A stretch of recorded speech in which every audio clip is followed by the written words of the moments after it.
Não existe contato com os mortos. Número 1. Deus proíbe expressamente toda tentativa de contato com os mortos.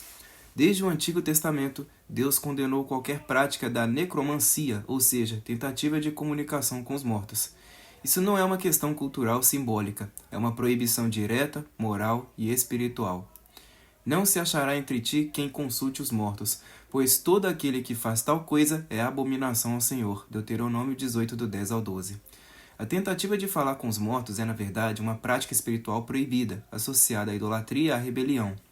Quando vos disserem, consultai os que têm espíritos familiares e os divinhos, porventura a favor dos vivos se consultarão os mortos? Isaías 8,19. O texto é claro, os mortos não falam com os vivos, e os vivos não devem tentar ouvi-los. Número 2. A Bíblia diz que após a morte há separação total entre vivos e mortos. Jesus ilustra isso perfeitamente na parábola do rico e Lázaro, mostrando que após a morte não há mais comunicação entre os dois reinos. Um grande abismo os separa. E além disso está posto um grande abismo entre nós e vós, de sorte que os que quisessem passar daqui para vós não poderiam, nem os de lá passar para cá. Lucas 16, 26. Ou seja, não existe trânsito entre vivos e mortos, nem visitas, nem recados, nem espíritos desencarnados andando por aí. Número 3. O suposto contato com mortos é engano da mente carnal. A Bíblia alerta que muitos, nos últimos tempos, dariam ouvidos a doutrinas mentirosas e experiências subjetivas. Aparições de espíritos de entes queridos ou guias espirituais são, segundo a palavra, enganos gerados pela própria carne e mente corrompida. Mas o Espírito expressamente diz que nos últimos tempos apostatarão alguns da fé, dando ouvidos a espíritos enganadores e a doutrinas de demônios. 1 Timóteo 4:1. Dentro da perspectiva da graça, demônios são as manifestações da carne, enganos do coração humano, desejos, emoções e pensamentos que se opõem à verdade do Evangelho.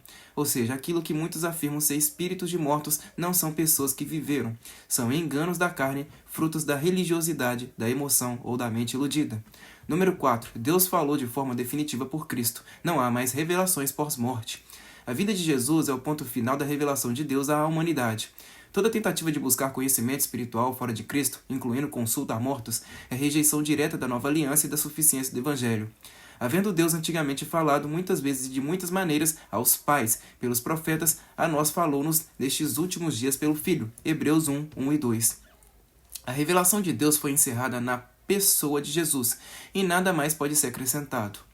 Porque nele habita corporalmente toda a plenitude da divindade, e estáis perfeitos nele. Colossenses 2, 9 e 10.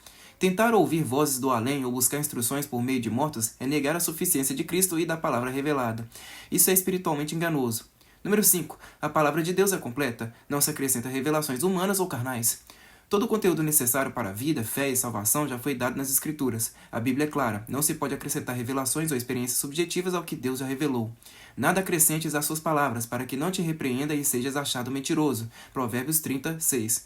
Porque dou testemunho a todo aquele que ouve as palavras da profecia deste livro. Se alguém lhes acrescentar alguma coisa, Deus fará vir sobre ele as pragas que estão escritas neste livro. Apocalipse 22, 18.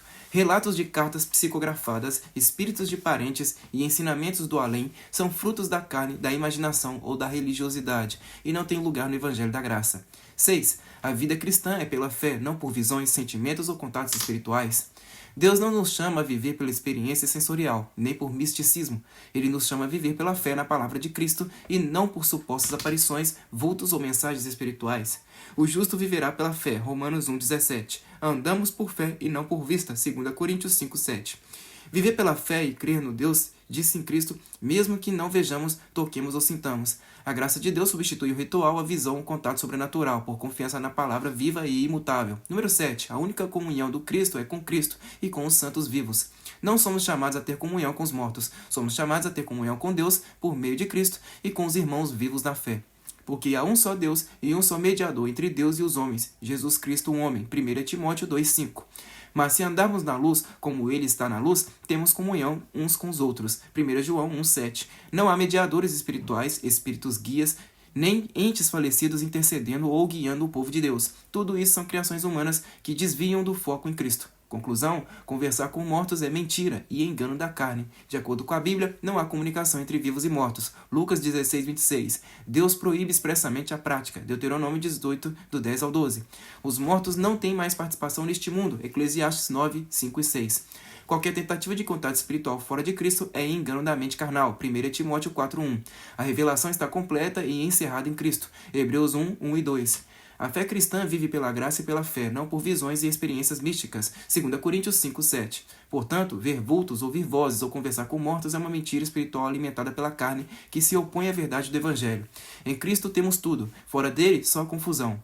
Se, porém, algum de vós prega outro evangelho além do que já recebestes, seja anátema. Gálatas 1:9. Está consumado. João 19:30.